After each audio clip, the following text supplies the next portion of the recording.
welcome to Speakeasy, a Nuff Said podcast. I'm Hayley Nicholson, owner and event content specialist at Nuff Said. And I'm Jenny Arnau. I'm a freelance conference producer and I specialise in sustainability content. And on this episode, we're actually going to talk about speaker recruitment. Now, we did talk a little bit or touched on the speaker recruitment side of things, but maybe it's time to actually delve into it a bit more. So, Hayley, what is it? So speaker recruitment or speaker acquisition, as otherwise known as, is bringing on speakers to your event. And I would say it's an interesting and delicate process at times because, and I think we've joked that it can seem a little bit stalkerish and we have to be very outgoing and we need to drop into an inbox on the phone, on LinkedIn, carrier pigeon, like whatever way we can get in front of somebody to say, please come and speak at our event. And it can, when you're trying to recruit for the entire agenda and you're sending out, and I mean hundreds of invites, but still aligning to make sure that it's relevant to content. You're not just bringing on people to hit that quota, which often it can feel like that if you're being told you need to recruit 100 speakers and you're just sending out as many invites as possible.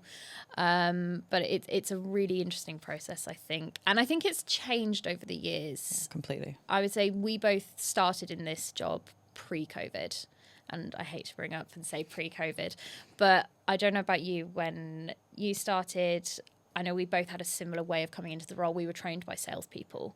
I think that really benefited in that because back, I would say pre-2020, a lot of my speaker recruitment process was via the phone. Very, very few was that first email. I would say it would always be, I would try and get people on the phone and say, hi, my name is Hayley. I'm working on this event. I would love you to come and speak. And building that personal relationship. Post COVID, I would say that a go-to now is more LinkedIn or email first of all, and I think that has changed because less and less people, whether it's having access to their phone numbers or just people answering the phone in general. Well, people aren't in the office as much, right? So I even know, like, when we both started our previous company, we did get given this like online telephone thing. Yeah, I don't think I ever actually opened the app once. So even I was not reachable just under use my mobile if I needed to. That was a process thing, but I didn't have numbers for anybody anymore. No, you really don't. And I would say email. Almost I would feel rude these days if I just call someone out of the blue without having ever sent an initial email. But definitely the stalkerish element sometimes.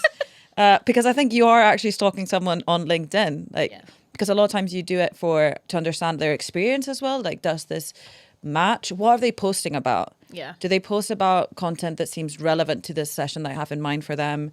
And understand them a bit better before you reach out to them, so that then you're coming across a bit more with a specific type of invite. Yeah. So sometimes like the general, hi, I'm Jenny, please come and speak at this.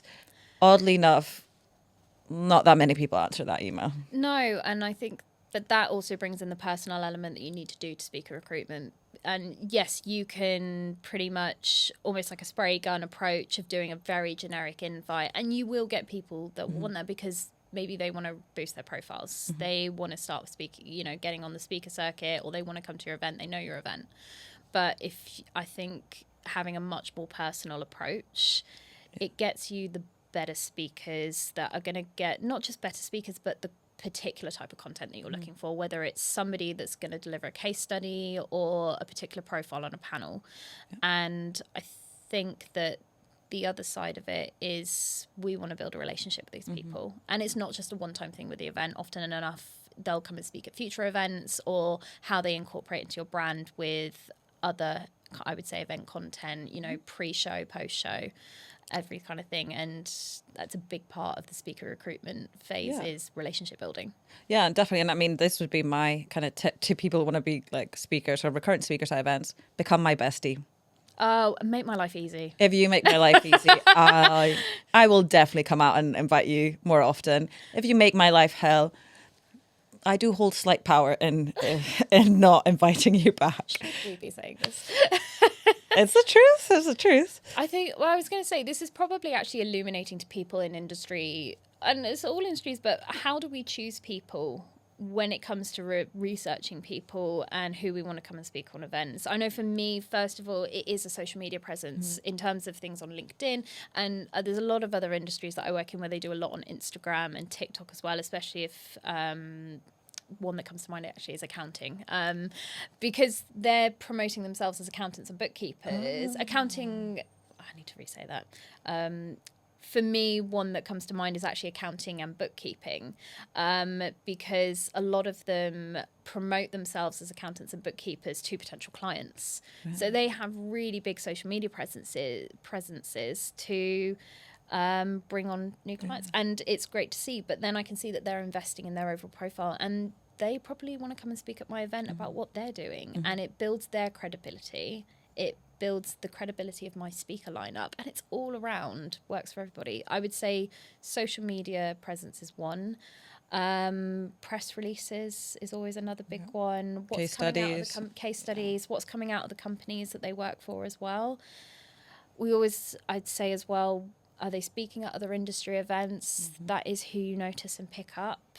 But I would say that's not the only factor. I wouldn't, if somebody had no social media presence, but I'd seen they've been speaking at other events, that wouldn't be enough for me to bring them on. Because the other thing is, I'm not just going to copy a competitor's lineup. It's actually a really big no-no.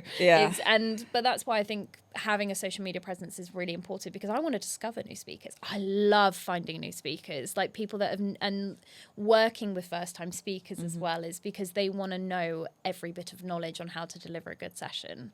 Yeah. The other one, I mean, for me as well, is I sometimes go more generic with them. I'd rather be like, I just want you to come and speak at this event, and I don't pigeonhole them into a session, because sometimes you find then you have a call with them and that they're super passionate about something that maybe they've not been talking about yet, or they're happy to be very controversial on something that will spice up a panel.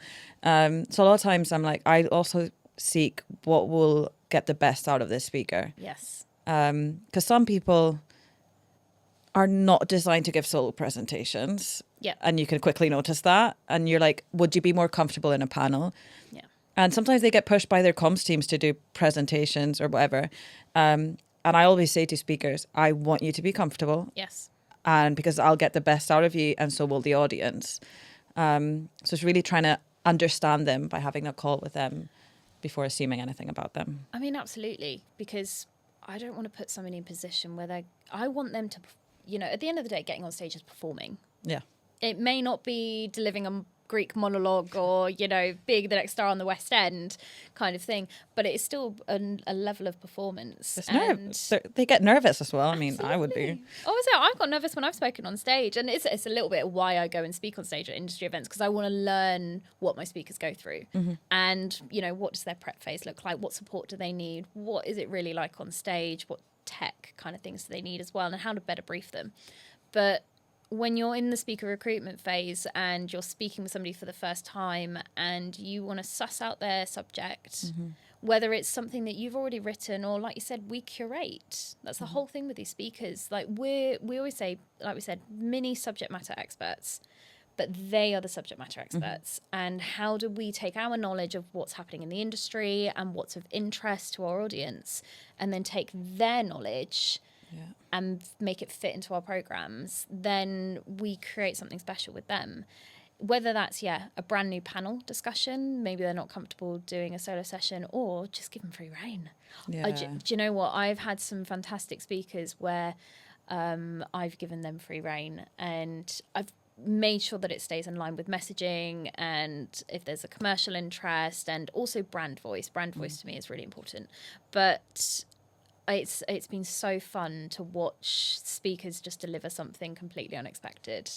So yeah, I've had fun, but I've also had I've had my odd scare of a speaker saying something that was like, that was maybe a little bit too controversial, and now I'm gonna have to deal with that. But I mean, hey ho, it happens. But yeah, I mean, also in that phase as well, you get to hear of other speakers that could speak. So a lot of times I ask someone, referrals, networking. always industry besties. We've all got them. yeah. We've all got industry besties, but that's how you, again, bring on new people. And often these guys as well, they go to industry events, they maybe meet new people that are wanting to again join the circuit, and then they introduce them to us, and then we do that recruitment call. It's almost like a vetting, and go, yes, let's do it, and how can we fit you into the program? Exactly. Speaker recruitment isn't always hunky-dory. Do you know what? I love the speakers that just immediately go, yes, I want to speak. Tell me when, where, and what I need to say. And they're great. And they are fantastic speakers. I appreciate where some have more questions, but there are some times where I just need a yes or a no, or I'm considering it. But it feels like dating. It does. And when you're single, it does bring it back some trauma, maybe. But I'd rather get a no. Also, like you were saying, the yes. I am very thankful when someone just replies, no, I can't make it. Because then I'm like, cool, I don't need to chase you anymore. Yeah. I know where I stand with you. We move on. And then even the ones who are like thinking it sometimes and they don't realize that their radio silence to me means not of interest. Yeah. And then maybe after a while, they all of a sudden 3 weeks later come up to you and they're like, I just needed to find approval or whatever, but yeah, I'll do it. And then you're like, I moved on. You ghosted me for 3 weeks. Yeah. So I found someone else to speak on that session. Also an uncomfortable conversation to have at that point. But yeah, I think the speaker recruitment phase is a strange one because as well, sometimes we're recruiting people months in advance. Yeah. So it might be January and we're saying, come and speak at our event in October. To most people, October seems pretty far away. And it kind of is. But we're thinking, well, we need to have everything published by April, give delegates X amount of months. Then there's summer. So we all know that summer things go slowly. Yeah. There's bank holidays, there's Easter, there's all these factors that we're thinking about. I think we always work to almost like a school timetable. It's like being back in school, like term times, because summer holidays, nothing ever happens. Mm-hmm. Easter weekend, Easter holiday, nothing ever happens. Christmas break, forget it. Like, I think it's so funny because we really do base the credibility, or what's the word that I'm looking for? Our timelines? We really base the success of speaker recruitment around term time. I mean, my mum's a teacher and I would know about her holidays purely because I don't have kids, but I'm having to figure out when people are out of the office because I just notice my inbox gets slowly dying in a bit more of a desert. Yeah. But yeah, we're thinking all these things and trying to convince to someone, I know to you it seems far away, but I really do need a yes or no. I've got internal deadlines. I've got people chasing me to have 50 speakers confirmed. Yeah. And I don't have the time to wait. Because also sometimes we're juggling multiple events. So it really is the case of being like, I need to wrap this event because I'm moving on to producing another event. Yeah. That's happening a few months after. We're always a year ahead. I always think, like, even now it's, what was it? I would say we're in the first half of 2025, but I'm already thinking about 2026. Yeah. And events. And I think that's always quite funny, and it's another subject of when we're looking at things like content, we're always way ahead. Mm-hmm. And so, yeah, trying to explain to speakers, we really need to have an answer. Do you have any tricks, any tips I could do with a few? I always think we mentioned that our role feels a little bit stalkerish, where we're having to chase people down until they answer us. And then when they answer us, I feel like we need to play a few Jedi mind tricks because it's negotiation. It's convincing them that this event is of value to them to speak at. They should be there and they should come and speak for us. At the end of the day, we're asking them to come and join us. And there's a lot of factors that come into that as well, whether we have things like speaker budget, travel, which at the end of the day often isn't enough, especially when we have events where we maybe have over 100 speakers. Yeah. And I think as a producer, that's really hard for us to be able to. We have to convince them why they should be there, and whether that's the other people that are on the lineup and the things that they can learn, the networking that they can have, the partners that they can meet, the sponsors and the platform that we're providing as well. Exactly. Yeah. And there's lots of things, and we need to tell them why this is the highlight of their year. And I think it's an incredible feat that we have to pull off, especially with, again, we always bring it back to, but sometimes the level of these people are at, and, you know, senior leaders in some of the biggest organizations in the world, or industry speakers, people running their own businesses, and how we convince them to take time out of their diary to come to our event, and not just come to our event, but come and step on stage and share their knowledge. Yeah. I mean, thinking about that, I think one of the times I thought, oh, I really sold this really well, was when I found out one of my speakers, it was his birthday. And I thought, this is how you're spending your birthday. It's basically here. No, instead, I kind of told the host, and the host got everyone in the audience to start singing happy birthday. So it was a really sweet moment, but I was like, I actually hate when people sing happy birthday to me. I get really awkward and very uncomfortable. And I thought, if I was in a room with 300 people singing happy birthday to me, I think I'd be very red. Oh, please tell me you got at least a glass of something at the end of the drinks reception. Yeah, he did. That's so nice, though. And to go, no, but I mean, I've had that as my reason for not coming is it's my birthday. Absolutely. It's my anniversary. It's my kid's birthday. You know, and when you get those messages, you go, I can't even convince. I'm not going to try. I'm not going to try. Like, what was it? It's not going to happen. And there's a lot of really common, I would say, reasons that people say, oh, I don't know, or I can't attend. And it's things like that, birthdays, or childcare is a really big one. Childcare's a big one. I think especially now, post-COVID, working remotely, that's a big one. Holidays booked. Holidays, as always. I think that's more flexible now. It's not restricted to holidays and term time and things. People going away more often. Yeah. Travel is always a big one as well. I see more and more people as well, I would say, have moved away from maybe more central hubs like, let's say, London or Bristol, if we're talking about UK. Yeah. More people have moved out. I would say either down to the south coast, they've moved to Midlands and the north. And now I think it's harder to convince people to come to events, especially down towards London, which is why we're seeing more, I would say, satellite events where they're doing like a north version. Yeah, completely agree. Right. So, you know, I mean, we've definitely sent invites with the wrong names, I'm sure. But have you ever sent like the wrong invite or anything a bit more serious than that? Yeah. I think, what was it? And I think this is where we need to admit, like, we're really human. And I mean, I think the wrong name, I've definitely done that. And you know what? The follow-up is always the most hilarious thing. I've done it where sent an invite and then I've realised I've called him like Andy instead of John or something. So it's not even close, which is the worst thing of all. And then I have to send the follow-up going, Andy, I'm really...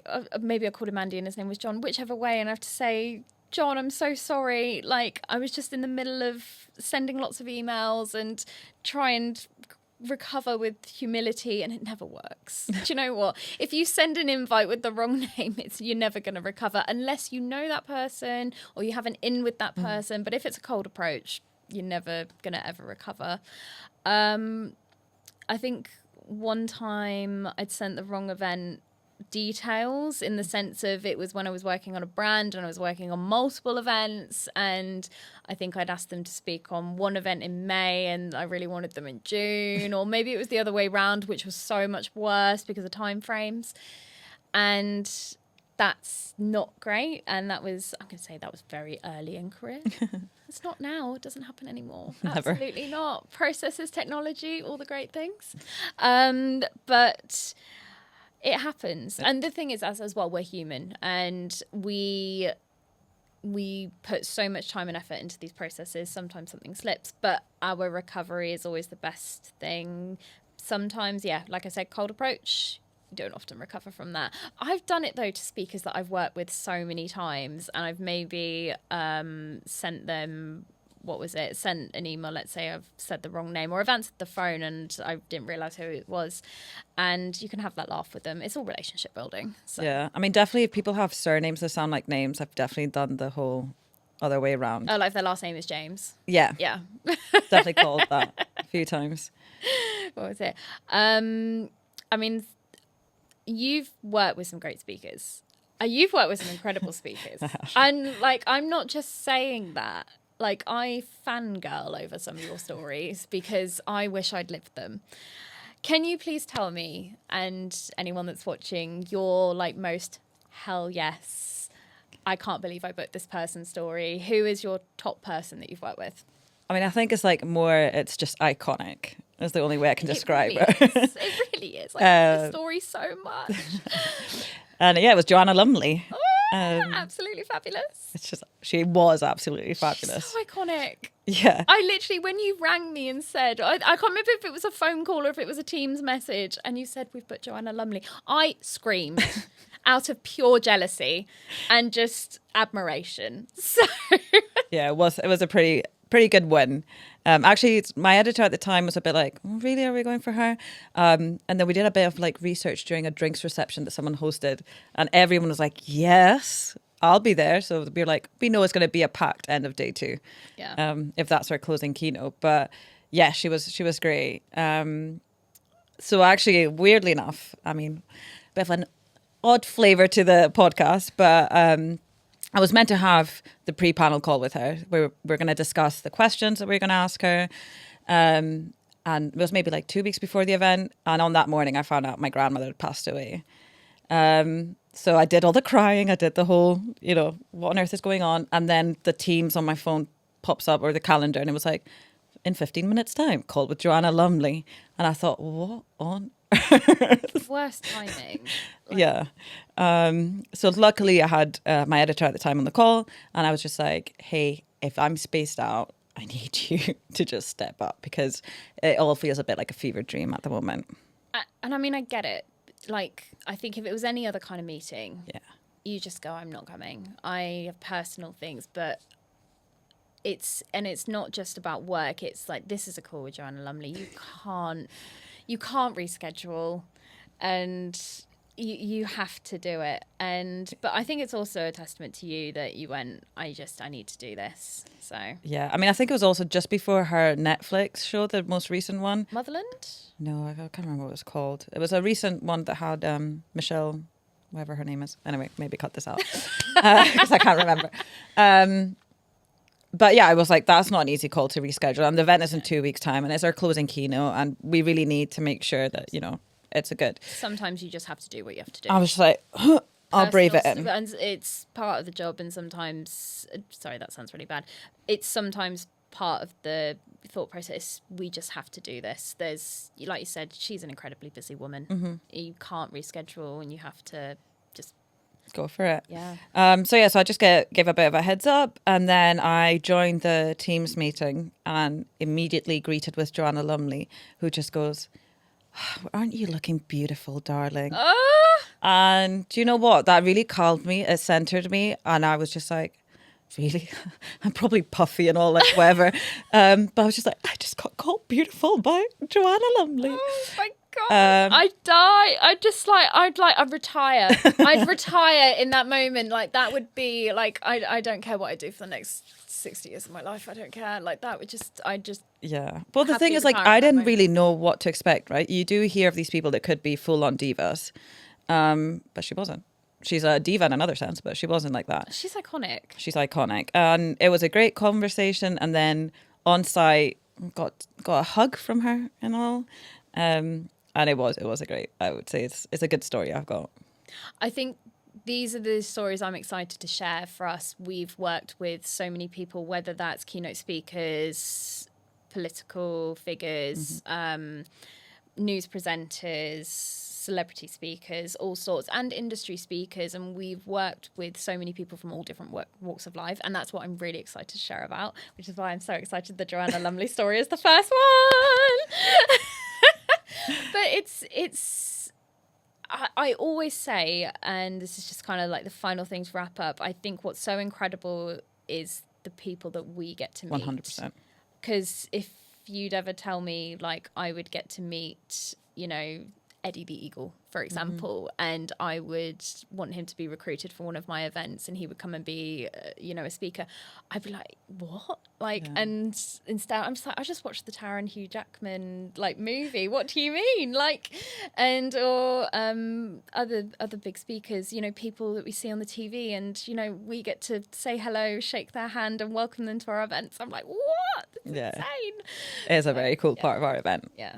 So, but I think that's everything we want to say on speaker recruitment for now. I'm sure there'll be. There is, like, I think we would need a month to cover everything because there is so much, and we want to keep these nice and short and sweet. So We're trying at least. we're trying. It's not happening. But thank you so much for joining for another episode of Speak Easy. I'm Hayley Nicholson. And I'm Jenny Arnau. And we'll catch you on the next one.